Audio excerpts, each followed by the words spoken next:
Ballot papers जंगल से मिले हैं। बात कर रहे हैं, वो भी वीडियो वायरल हुई है, आपने देखी होगी। एक सौ जगहों पे खान साहब भी हैं, आपके आर्मी चीफ साहब भी हैं, शाह मोहम्मद कुरैशी साहब भी हैं। तो हमारे मुल्क के अदारे हैं वो आईनी हदूद से बाहर निकल कर काम कर रहे हैं, जिसकी वजह से आज हमारे मुल्क का ये हाल है। तो बिस्मिल्लाहिर्रहमानिर्रहीम, अस्सलाम वालेकुम नाज़रीन, आप देख रहे हैं प्रिंट टेक मीडिया और मैं हूं आपकी मेज़बान सलमा अजीज। नाज़रीन, जैसा कि आप सब जानते हैं कि पाकिस्तान में सियासी माहौल अक्सर गर्म रहता है और इस गर्मा गर्म माहौल में आने वाले नित नए मौज़ूआत को हम अक्सर डिस्कस करने के लिए डिफरेंट पॉलिटिकल पर्सनैलिटी से आपकी मुलाकात करवाते रहते हैं। हमारे साथ मौजूद हैं राजा वकार मुमताज साहब, साबिक उम्मीदवार हैं PMLN की जानिब से हल्का NA 53 के लिए। अस्सलाम वालेकुम जी। वालेकुम सलाम जी। तो बहुत बहुत शुक्रिया, आपने हमें टाइम दिया। आजकल जिस तरह से कश्मीर इलेक्शन पे बहुत ज़्यादा बातचीत हो रही है, तो हमने सोचा कि क्यों ना PMLN के रहनुमाओं का भी मौक़िफ़ ले लिया जाए। सबसे पहले हम अगर बात करें तो जो देखने में आया है कि कश्मीर इलेक्शन में PTI ने एक वाज़ेह अक्सरियत के साथ जो है मैदान मार लिया है। ये तो ऑब्वियस सी बात है, शुरू से हम ये चीज़ देखते आए हैं कि जिनकी फेडरल में गवर्नमेंट होती है वही गिलगित बल्तिस्तान और कश्मीर में हुकूमत बनाते हैं। ये कोई नई बात नहीं है और PTI की इस जीत को हम कोई अनहोनी नहीं कह सकते। लेकिन सवाल ये पैदा होता है कि चूंकि पिछले काफ़ी अरसे से आपकी कश्मीर में गवर्नमेंट रही है, आपका अच्छा खासा वोट बैंक भी वहाँ मौजूद था, लेकिन वहाँ इस इलेक्शन में सिर्फ 6 सीटें आपके हाथ आईं और पाकिस्तान पीपल्स पार्टी ने जो है वो वाज़ेह मतलब आपके मुकाबले में ज़्यादा सीट्स हासिल की हैं और वो दूसरे नंबर पर आई हैं। लोगों का कहना ये है कि इसकी वजह जो आपकी सियासी क़यादत है, उनकी तरफ से मुल्क मुखालिफ जो बयानात आए हैं उनको अवाम ने यकसर मुस्तरद कर दिया है। आप क्या कहेंगे? बिस्मिल्लाहिर्रहमानिर्रहीम। सबसे पहले मैं आपको शुक्रिया अदा करता हूँ कि आप मेरे पास आए और मैं ये बहुत एक अहम इशू है जो कश्मीर का इलेक्शन हुआ, इस पर आपने पाकिस्तान मुस्लिम लीग नून के जो व्यूज़ हैं वो लेने चाहें, मैं इस पर आपका शुक्रिया अदा करता हूँ। तो जैसे आपने सवाल किया कि कश्मीर के इलेक्शन में PMLN को सिर्फ 6 सीटें मिली हैं, जैसे आपने खुद ही कह दिया है कि अक्सर यही होता है, या जब से सियासत में या कश्मीर की आज़ाद रियासत वजूद में आई है उस वक़्त से लेकर इस वक्त तक, जब भी या गिलगित बल्तिस्तान में जब जो मरकज़ में हुकूमत होती है अक्सर वही होता है। लेकिन इस दफ़ा वहाँ पर मुख्तलिफ हुआ है। मुख्तलिफ इस तरह हुआ है कि आपने जैसे कहा कि पाकिस्तान मुस्लिम लीग नून का काफ़ी वोट बैंक था, तो आप देख सकते हैं कि इस वक्त तकरीबन कोई 5,50,000 वोट लिया है पाकिस्तान मुस्लिम लीग नून ने। आप यहाँ से ही अंदाज़ा लगा सकते हैं। और 6 लाख को थोड़े से ऊपर वोट लिए हैं PTI ने, और 6 लाख कुछ वोट लेने वालों की 25 सीटें और 5,50,000 वोट लेने वालों की 6 सीटें और 3.5 लाख वोट लेने वालों की 11 सीटें हैं। यहाँ से ही आप अंदाज़ा लगा सकते हैं कि लोगों ने कोई किसी जगह पे भी पाकिस्तान मुस्लिम लीग नून को, मियां नवाज शरीफ को और पाकिस्तान मुस्लिम लीग नून की क़यादत को बिल्कुल सपोर्ट किया है और वोट भी किया है। लेकिन मैं कल ही देख रहा था कि हमारे LA-16 बाग से जो उम्मीदवार थे चौधरी एजाज पठाना साहब, वो सोशल मीडिया पे भी और मीडिया पे भी आ रहा था, मीडिया पे भी उन्होंने दिखाया है कि बैलेट पेपर्स जंगल से मिले हैं। जंगल से बैलेट पेपर मिलने की क्या वजह है? बैलेट पेपर्स को तो RO ऑफिस में होना चाहिए, इलेक्शन कमीशन में होना चाहिए, जंगल में कहाँ से? और उन पर स्टैंप्स लगी हुई हैं जो बाकायदा शेर के मोहर के ऊपर उन्होंने बाकायदा मीडिया को भी दिखाई हैं, सोशल मीडिया भी दिखाई हैं। अब यहाँ से अंदाज़ा लगा सकते हैं कि पाकिस्तान मुस्लिम लीग नून को पिछले 5 सालों से जिस तरह इंतकाम का निशाना बनाया जा रहा है, पाकिस्तान मुस्लिम लीग नून की क़यादत को इंतकाम का निशाना बनाया जा रहा है। तो दूसरा सवाल आपने किया है कि पाकिस्तान मुस्लिम लीग नून की क़यादत जो है पाकिस्तान मुखालिफ बातें की हैं, तो जिसकी वजह से लोगों ने मुझे ये बताया जाए कि किस जगह पे पाकिस्तान के मुखालिफ, कोई जगह पे मैं मरियम बीबी के साथ तकरीबन कश्मीर के अक्सर जलसों में साथ रहा हूँ, किसी जगह पे भी उन्होंने कभी भी पाकिस्तान मुखालिफ कोई बात नहीं की। किसी अदारे के पास या किसी अदारे के सरबराह के बारे में बात करना वो पाकिस्तान मुखालिफ बात नहीं है, जबकि उन्होंने तो हमेशा कहा है कि अदारे अपने पाकिस्तान के आइन और कानून के अंदर रह के बात करें, उसके हदूद के अंदर रह के अपनी जिम्मेदारियां निभाएं। लेकिन जब वो अदारे आइनी हदूद को पार करेंगे तो फिर उनके ऊपर उंगली भी उठेगी, उनके बारे में बात भी की जाएगी। ये क्योंकि ये जमहूरी मुल्क है, तो जमहूरियत में ये बात करने का हक होता है। यहाँ पर आप देख सकते हैं कि आपके मीडिया के लोगों के साथ क्या किया गया है। इलेक्शन वाले दिन बहुत सारे ऐसे पोलिंग स्टेशन थे जहाँ पे मीडिया के लोगों को भी नहीं जाने दिया गया, और बहुत सारे ऐसे पोलिंग स्टेशन थे जहाँ पे स्पेसिफिक जो है मुस्लिम लीग नून के पोलिंग एजेंट्स को बाहर निकाल दिया गया।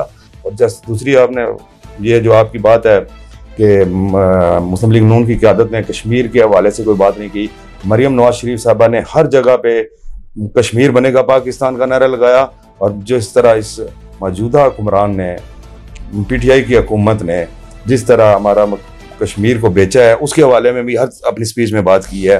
पाकिस्तान मुस्लिम लीग नून के दौर में आप देख सकते हैं, जब भी हुआ है पाकिस्तान मुस्लिम लीग नून ने हमेशा कश्मीरियों का मुकदमा लड़ा है। अच्छा, मरियम नवाज साहिबा ने कहा था कि अगर इलेक्शन चोरी होंगे तो हम एहतजाज करेंगे। अब जो नताइज सामने आए हैं वो आपके सामने, तो अब आपका अगला लाहे अमल क्या होगा?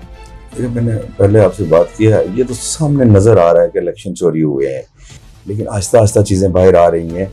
तो इलेक्शन तो चोरी हुआ, अब हमारी क़यादत ने आज फैसला करना है। आज फारूक हैदर साहब और शाहिद खान अब्बासी साहब ने प्रेस कॉन्फ्रेंस करनी है, उसमें हमारी क़यादत जो फैसला करेगी इलेक्शन के हवाले, चोरी के हवाले से, जहाँ कहेंगी पाकिस्तान मुस्लिम लीग नून के वर्कर, अब वो वर्कर नहीं रहा है जो घरों में बैठेगा। आपने देखा होगा कि कश्मीर के जितने जितने बड़े जलसे मरियम नवाज शरीफ साहबा ने किए हैं, मेरे ख्याल में इसकी आपको पाकिस्तान की हिस्ट्री या कश्मीर की हिस्ट्री में इतने बड़े जलसे नहीं मिलेंगे। तो जिस तरह हमारी क़यादत हुक्म करेगी, कश्मीर भी, गिलगित बल्तिस्तान के भी और पूरे पाकिस्तान के लोग भी अपनी क़यादत के साथ, मियाँ मोहम्मद नवाज शरीफ के साथ, मियाँ मोहम्मद शहबाज शरीफ के साथ और मरियम नवाज शरीफ साहबा के साथ खड़े हैं और अपनी मुस्लिम लीग नून की क़यादत के साथ खड़े हैं। जो क़यादत हुक्म करेगी उसके मुताबिक हम उस पर अमल करेंगे। अता तारड़ साहब की गिरफ्तारी के हवाले से अगर हम बात करें तो जो वीडियो वायरल हुई है, उस वीडियो में अगर हम देखें तो वो वाज़ेह तौर पर पुलिस एहलकारों पर तशद्दुद कर रहे हैं और उनके साथ उन पे धावा बोले हुए हैं। तो कानून नाफिज करने वाले इदारों पर अगर हमारे कारकुन इस तरह से अगर ट्रीट उनको करेंगे तो पुलिस का उनकी पूछगिछ करना तो बनता है। और ऐसे में जो है मरियम साहिबा का बयान भी सामने आ जाता है। आपको क्यों लगता है कि ये पॉलिटिकल विक्टिमाइजेशन की जा रही है?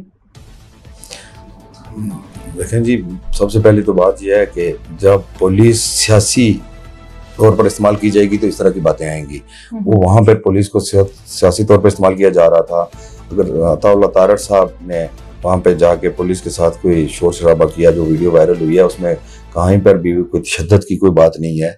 वहाँ पे उन्होंने अपने लोगों को छुड़ाने के लिए गए थे। पूरी इलेक्शन कैंपेन में कश्मीर के हक में और मोदी के खिलाफ कोई बयान नजर नहीं आया, इसकी क्या वजह? साथ ये भी बता दीजिएगा, जैसे आपकी ही पार्टी के एक मेंबर हैं इस्माइल गुजर साहब, उन्होंने कहा है कि अगर लोकल एडमिनिस्ट्रेशन हमारे साथ तावन नहीं करेगी तो हम इंडिया से मदद मांग लेंगे। अब हम जानते हैं कि इंडिया ना सिर्फ पाकिस्तान का बल्कि कश्मीरी मुसलमानों का भी दुश्मन है, उनका तो कातिल भी है। तो ऐसे में कश्मीर और पाकिस्तान के साथ उनकी दुश्मनी है और हमारे PMLN के जो रहनुमा हैं वो कह रहे हैं कि हम इंडिया से मदद मांगेंगे। उनके दिल में इंडिया के लिए इतना सॉफ्ट कॉर्नर क्यों है?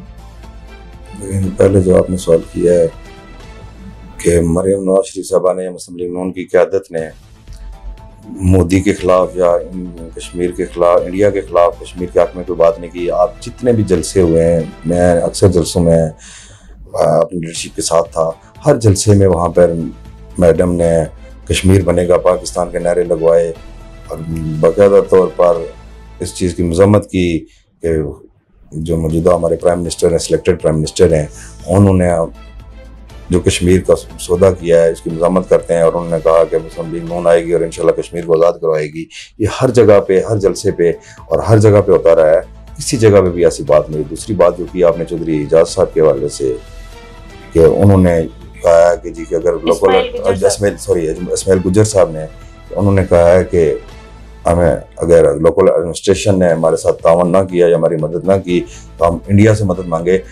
मेरी ज़ाती जो राय है वो ये है कि उन्होंने ये बात नहीं की है। उनका मकसद ये था अगर लोकल इंतजामिया हमारे साथ तावन नहीं करेंगी तो क्या हम इंडिया से मदद मांगेंगे।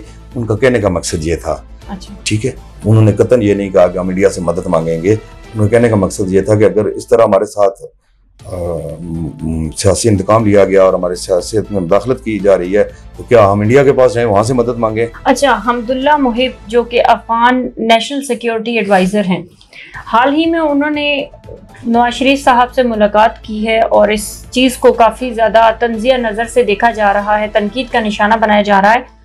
ये वो शख्स है कि जिसने गुज़श्ता दिनों पाकिस्तान के ख़िलाफ़ बयानात दिए हैं, पाकिस्तानी रियासत के ख़िलाफ़ काफ़ी जहर उगला है। ऐसे शख्स की मुलाकात नवाज शरीफ से होना, सवाल तो उठेंगे। उनकी नवाज शरीफ से मुलाकात की वजह क्या थी?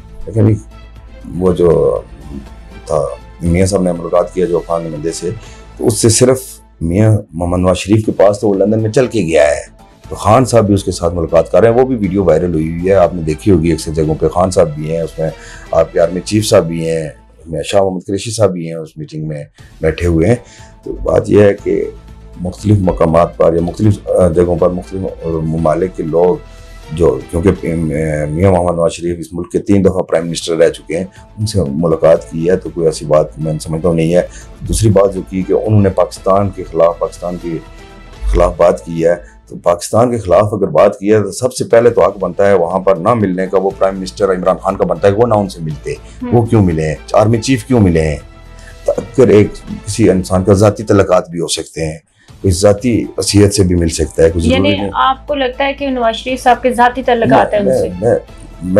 मुझे कंफर्म नहीं है, लेकिन मैं इस तरह, मेरे ज़ाती राय है ये मेरी जमात की राय नहीं है। ठीक है, हो सकता है तो इस तरह मिले हों, या फिर 3 दफ़ा के प्राइम मिनिस्टर के साथ मिलने के लिए गए हैं। ये भी एक मैं समझता हूँ कि पाकिस्तान के ऑनरशिप की बात है कि उस प्राइम मिनिस्टर को जिसको आपने गैर कानूनी तौर पर, गैर आईनी तौर पर पनामा से शुरू किया और ओकामा पे निकाला है, उसके पास दूसरे ममालिक के लोग जाकर उससे मिल रहे हैं। ये पाकिस्तान के लिए ऑनर्स की बात है। तो क्योंकि मौजूदा प्राइम मिनिस्टर ने आपके अदारों के खिलाफ अपोजिशन में जब किए तो क्या क्या बातें नहीं की, उस वक्त अफगानिस्तान के हवाले से क्या क्या बातें नहीं की हैं, ये आप लोगों को मीडिया के सामने हैं सारी चीज़ें। उसने इमरान खान ने तो यहाँ तक भी कह दिया था कि हमारी फ़ौज अफगानिस्तान के अंदर मुदाखलत कर रही है, यहाँ तक भी इमरान खान ने कहा, लेकिन उसको किसी ने कुछ नहीं कहा। इसलिए बात यह है कि इस वक्त सिर्फ और सिर्फ सियासी इंतकाम का निशाना बनी हुई है पाकिस्तान मुस्लिम लीग नून की क़यादत, और जो चीज़ भी सामने कोई छोटी सी चीज़ भी आ जाए तो उसको बड़ा चढ़ा कर पेश किया जा रहा है। लेकिन आपने नहीं महसूस किया कि गुज़श्ता दिनों जो नवाज शरीफ साहब ने बहुत सख्त किस्म के बयानात दिए हैं पाक आर्मी के हवाले से, पाकिस्तान के हवाले से, तो दुश्मन इन चीज़ों को कैश कर सकता है? देखें, एक बात तो यह है कि मियाँ नवाज शरीफ ने कोई पाक आर्मी के खिलाफ, पाकिस्तान के जो फौजी अदारे हैं या हमारी जो स्टेब्लिशमेंट है उसके अदारे के खिलाफ कोई बात नहीं की। उन्होंने अदारों के चंद किरदारों के हवाले से बात की है। उन्होंने अदारे के खिलाफ फौज के स्पाई जो हमारे जवान हैं उनको मरियम बीबी भी सलाम करती हैं, मियाँ नवाज शरीफ भी सलाम करते हैं, जो हमारे बॉर्डर्स पे मौजूद हैं लोग उनको, हमारी मुस्लिम लीग नून की क़यादत भी, हमारे वर्कर भी, कारकुन भी उनको सलाम पेश करते हैं कि वो हमारी हिफाजत के लिए दिन रात वहाँ पर खड़े हैं। लेकिन वो किरदार जो सियासत में मुदाखलत कर रहे हैं, जो सियासत तौर पर मुस्लिम लीग नून की क़यादत को टारगेट कर रहे हैं, उन किरदारों को बेनकाब करना मैं समझता हूँ मियाँ मोहम्मद नवाज शरीफ ने उनको बेनकाब किया है। और आज बच्चे की ज़ुबान पे है कि जो हमारे मुल्क के अदारे हैं वो आईनी हदूद से बाहर निकल कर काम कर रहे हैं, जिसकी वजह से आज हमारे मुल्क का ये हाल है। तो बाकी रही बात क्या कश्मीर के हवाले से, ठीक है PTI के वहाँ पर 25 सीटें मिली हैं, किस तरह मिली हैं मैंने आपको पहले क्लियर कर दिया है कि 6 लाख वोट लेने वाले 25 सीटों पे, 5.5 लाख वोट लेने वाले 6 सीटों पे और 3.5 लाख वोट लेने वाले वो 11 सीटों पे। यहाँ से ही आप देख सकते हैं कि किस तरह इलेक्शन चोरी किया गया है। तो मैं समझता हूँ कि जिस तरह, अल्लाह ना करे इस तरह हो, मैं कहता हूँ कि अल्लाह करे कि कश्मीर के हालात को बेहतर किया जाए। जिस तरह पाकिस्तान के अंदर पिछले 3 सालों से हालात हैं आपके सामने हैं, बेरोज़गारी कहाँ पे है, महंगाई कहाँ पे है, हर दिन सियासी इंजीनियरिंग करके और सिर्फ पाकिस्तान मुस्लिम लीग नून के लोगों को तोड़ने की कोशिश की जा रही है 4 सालों में। लेकिन आज तक अल्हम्दुलिल्लाह ना पाकिस्तान मुस्लिम लीग नून की लीडरशिप टूटी है, ना पाकिस्तान मुस्लिम लीग नून का कारकुन टूटा है, ना पाकिस्तान मुस्लिम लीग नून का वर्कर टूटा है, और ना पाकिस्तान मुस्लिम लीग नून का वोटर टूटा है। और आज भी हम अपने वोट को इज्जत दो के बयानिए के साथ खड़े हैं और इंशाल्लाह कोशिश करेंगे कि वोट को इज्जत दो के बयानिए के जितनी जंग लड़ सकते हैं मियाँ नवाज शरीफ की क़यादत में जंग लड़ेंगे। जी तो नाज़रीन, ये थे राजा वकार मुमताज़ साहब जो कि सीनियर रहनुमा है पाकिस्तान मुस्लिम लीग नून के। इनका मौक़िफ़ कश्मीर इलेक्शन के हवाले से क्या था वो हमने आपके सामने रख दिया। हमें इजाज़त दीजिए, नेक्स्ट वीडियो में मिलते हैं किसी और पॉलिटिकल पर्सनैलिटी के साथ किसी और मौजू पे बात करने के लिए। तब तक के लिए अल्लाह हाफ़िज़।